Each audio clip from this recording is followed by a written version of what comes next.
Yes, we have a bicycle lock. It's an Avis.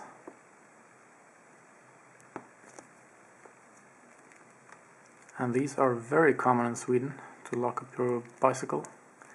It's simply a locking mechanism with a steel wire. I'm sure you're familiar with it. And it's a wafer lock.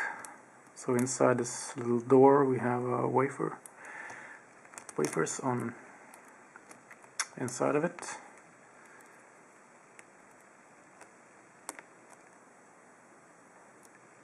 I have no key for this one, although it's mine. There's a spring-loaded core on this one. So tension wrench, and I'll take a hook and attack it rather violently, just light tension, and I felt the core turn just a bit, and try the other side, and we are open. So it's that easy to get inside of these bicycle locks.